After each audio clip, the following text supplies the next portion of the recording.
Hi there, my name is Ian Abbott, and I'm a relationship coach and parent educator. And I'm Allison Reese, and I'm a counselor and parent educator as well. And today we're going to talk about the importance of repair in the context of relationships. So when I have been teaching my couples course, Ian, a lot of people say to me, how do we do repair? Like, how do we do Mm-hmm. that? And I think, well, there's certainly listening and dropping our defenses is a big part of it. But, the first thing I want to say is if there is a goal to have a relationship where we're just looking for harmony at all costs, Mm-hmm. that's a real problem. So Yeah, relationships, as we've said many times, are harmony, disharmony, and repair. yeah, yeah. And, the biggest piece I see as a problem is people playing it safe, building up resentment, passive aggressive Mm-hmm. behavior, all of the sort of Gottman don'ts and Bowen family systems of criticism, defense, contempt, Yeah, stonewalling, all that stuff, yeah. happens. And yeah, and do you think that happens almost as a way to, in a fantasy world, like avoid conflict? Like, do they think that's actually going to make them avoid conflict in the relationship? Yeah. So when people's goal is to avoid conflict, that's when everything goes underground. Mm-hmm. All the resentment, all that stuff comes out. It just plays out unconsciously. Yeah, And this is where our family system stuff comes up as well, where we're going to just play out what happened in our family growing up. yeah. I was teaching Mad Love a few weeks ago, and one of the guys came up with the saying, oh, well, we've all heard the old saying, happy wife, happy life. Mm-hmm. And Mm-hmm. everyone kind of laughed. And I said, there's something about this that really bothers me. And I said, let me figure it out. Oh, yeah, it's just putting up and saying yes. And isn't that where so much passive aggressive behavior comes from? Absolutely. Yeah. Yeah. Yeah. Yeah. It doesn't get you where you want to go. And I think I've mentioned this idea before about instead of conflict resolution, the conflict transformation, right? Right. Yeah. Like seeing the conflict as a way to break a pattern, Mm-hmm. become more aware, and move towards something brand new. Mm-hmm. That's right. And so, I think the first step is we're not even getting into repair right now, Ian, but just becoming aware of your pattern in the first place, because I think repair is actually a really difficult concept if you can't sort of see what's playing out over and over and over again. Repair has got Mm-hmm. to be built into the pattern. Mm-hmm. That makes sense. Yeah. So I guess the question there is, how do you either you become aware of your own patterns, or you gently, carefully point them out to your partner without, creating a whole new conflict just from that? So that is not easy. And Mm-hmm. defensiveness, when we talk about the listening don'ts, defensiveness, I think, needs to be number one. Mm-hmm.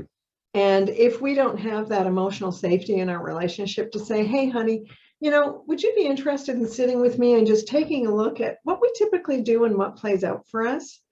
Yeah. If honey thinks that he or she is going to be blamed and raked Yeah. over the coals, Yeah. it's not going to happen. Yeah. Yeah. And understandably, right? Because it's not fun to feel like you're in the spotlight. I know something that really landed with me years ago when I was listening to a Mark Groves podcast. He says, when you get to the place where you can hear feedback from someone else and you can say, I can see some truth in that without feeling like you want to die, that's that step towards, really becoming more self-aware. Right. And if you say that, to actually notice if you're feeling defensive or not. So when we get into a protected state, Yeah. we've got to be able to recognize that we're even there. Mm-hmm. Because if we're feeling protected or defensive, even if we can spit those words out because we know it's a good thing to say, if our nervous system is still highly activated, it's really Yeah.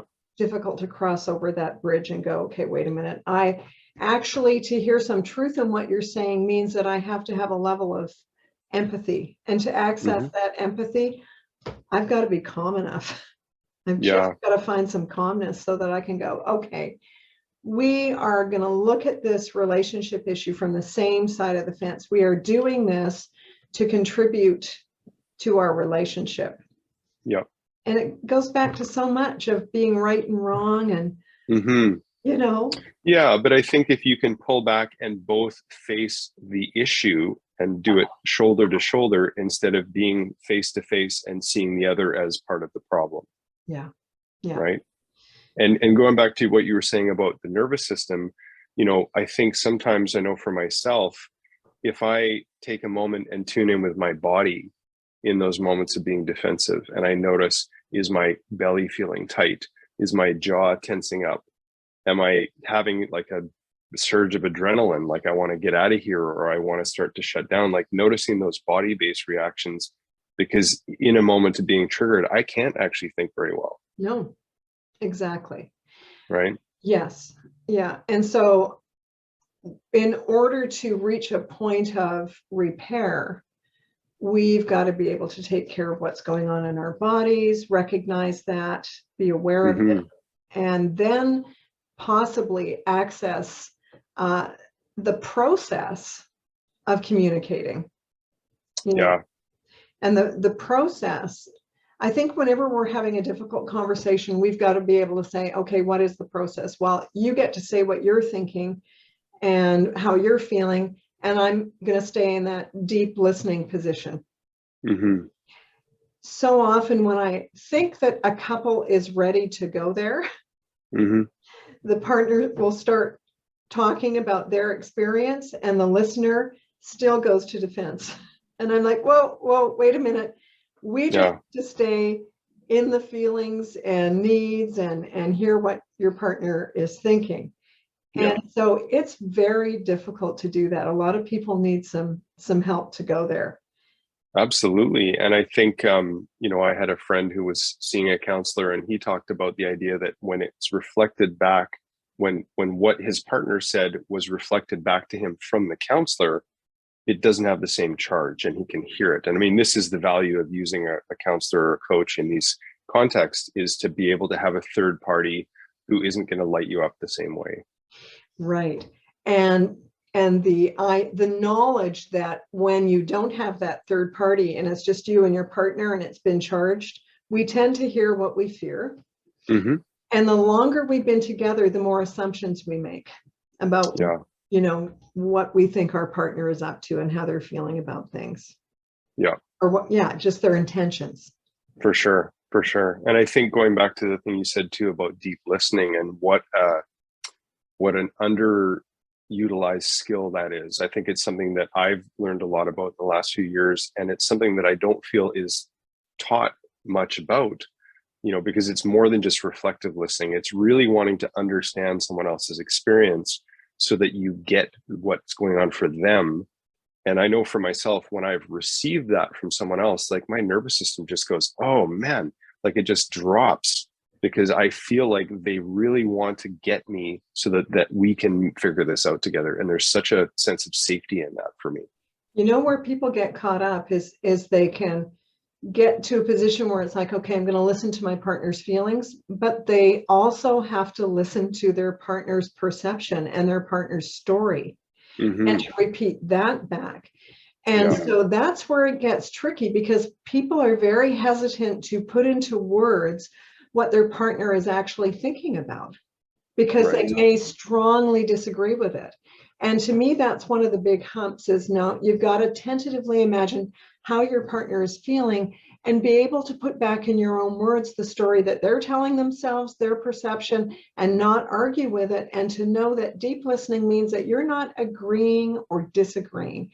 You are fully understanding where your partner's coming from and actually sitting in that, and to be able to say, have I got this? Is there more? And, it's easy again to just use those words, but we've actually really got to embody those words.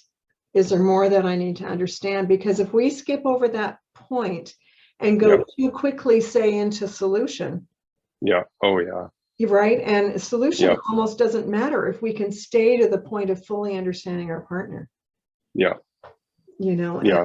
I was working with a couple just a few days ago where I was helping them stay out of that defensive position and just really go into repeating backstory content. And they both ended up in tears. hearing Hmm. what was going on for each other, and Yeah. realizing that both of them had the same needs for appreciation and acknowledgement, and and so it Yeah. was like, here we are, two humans, both of us, just needing that acceptance and, yeah, understanding. Hmm. Yeah. Yeah, and I think when you're trying to figure this out with another person, you're bringing two nervous systems together that may both be dysregulated. You're bringing two family systems together that may be very similar or dissimilar in how they deal with things. And I think about, conflict in relationships when you come from a family system with lots of shame and blame. Yeah.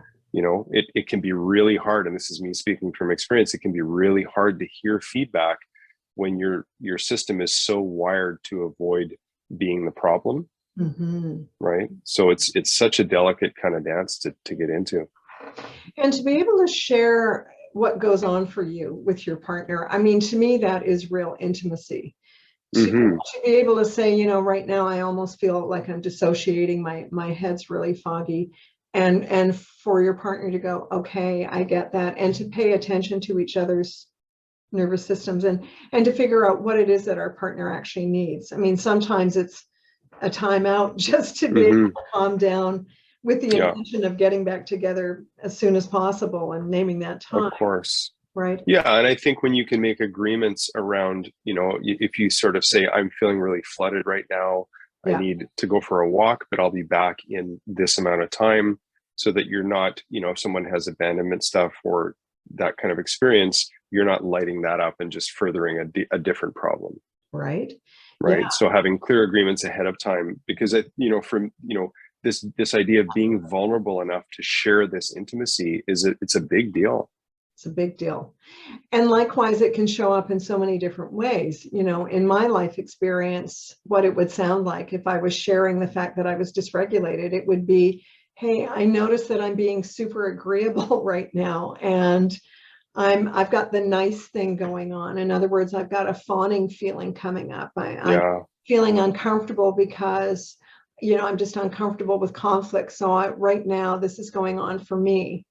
Hmm. It just shows up in so many different ways. Yeah. So, Yeah, and being aware of the ways that our systems will try and protect us, right? Whether it's fight, flight, freeze, or fawn, yeah, getting more well versed in what those can look like. yeah, yeah. Yeah. And so really repair, so much of it is about the process, being aware of, the taking turns piece, my turn to talk, your turn to listen, and what it really looks like to be fully understood, and really getting to know each other's nervous systems. What comforts you? Would you feel better if I put my hand on your knee so that you can see that I'm here and I care about you? And if I Hmm. have a softer look on my face, like, what is my face portraying right now? What's my tone? If you're hearing a tone in me, I want to pay attention to that. Some people say, well, I can't change my tone, it's just the way I talk. And I say, oh, Hmm. yes, you can. Yeah. You can change your tone. Yeah. Look at the way you talk to a baby. Hey, how are you? Like we Yeah. raise our voices. So there's a lot to it. Hmm. Yeah, and like I said, the vulnerability piece is really, it's coming up against, for a lot of us, like what our stuff is, our traumas, because for some people eye contact is really important, so they know you're listening, but for other people it's completely overwhelming. So Yes. getting to learn these nuances of your partner Mhm. becomes really important. Mhm. Because for me, I love when there's eye contact and there's that deep understanding through, we see each other. But if you're with someone who can't handle that, then it's tricky to navigate, because, well, I really get a lot out of that, but you get a lot of not good out of that. So how do we figure that out, right? Right. Right. Yeah. And then once we get to a place where we can hear each other and get to that point, then, the repair part happens because we're understanding one another. Hmm. And, people often ask me, well, is repair apologizing? And there's a lot of different ways to look at apologies. I mean, sometimes an apology can be a way of dismissing a conversation altogether. So an apology that comes too quickly is meaningless Hmm. and shuts things Yeah. down. Yeah. But to me, whether it's about parenting or, in an adult relationship, if we get to a place of feeling sorry, it's usually because we've been understood and we understand the other. Mm-hmm. And then our true loving nature is, for me with my own partner, when I can get to that place, I feel absolute pain to think that I may have said something, where that caused him pain. And Yeah, when I of really, course. really get to that place, then I can make a true apology. Mm-hmm. And to me, the true apology is acknowledging the impact that my behavior may have had on you. Not that Yeah, I make you feel, but this had an impact and I'm getting it. yeah. Yeah, no, that feels really significant. And it also just, from what we've talked about so far, it just sounds like there's no quick fix for this, right? Like it's part of that deepening process of relationships where to do the repair, to create deeper intimacy, you have to be willing to be vulnerable to do the repair, right? Like it's a bit of a loop. Yeah. Yeah. It's a bit of a loop, and it's complicated because it requires a certain amount of maturity. Mm-hmm. When we talk about emotional maturity, it's actually being able to sit with strong feelings and still find enough calmness to access our prefrontal cortex so that we can be reasonable. Like Yeah, that. and that can take practice, that can take time, right? Yeah. Yeah. And if someone hasn't had an experience of being in a safe place to do that in the past, then you can't expect them to just jump into that just because you feel like you're a safe person and they should figure that out. Yeah. So if we were to do a quick summary of the conversation we just had, Mm-hmm. my takeaway is the importance of knowing ourselves, really understanding Yeah. our triggers, what happens for us during conflict, possibly having some insight based on our own childhood. Mm-hmm. That's one of my takeaways, and getting to know that about my partner. Yeah, definitely. Yeah, and I think for me, it's just that confirmation that that deep listening process is so vital to real intimacy, right? Because you have to, be willing to let someone see into you, and that listening process confirms whether or not they've actually got that part of you. And really slowing things down. Mm-hmm. Because if we work toward a solution too quickly, things aren't going to land. Be willing to slow things down until you really squeeze it all out and you get it fully. Yeah. But yeah, so that is the piece around sticking to the process. And I really don't want people to think that this is so complicated that they're never going to be able to achieve that level of repair. It's just, Yeah. again, it's just really getting to know yourself and your partner and being willing to hang on to the process. And that's where the skill part comes in. Yeah. And I think that's the big takeaway for me, is that this is process focused rather than outcome focused in a lot of ways. Totally. Yeah. Ian, well, thanks for today. Yes. Thank you, Allison. Always great to talk about this stuff.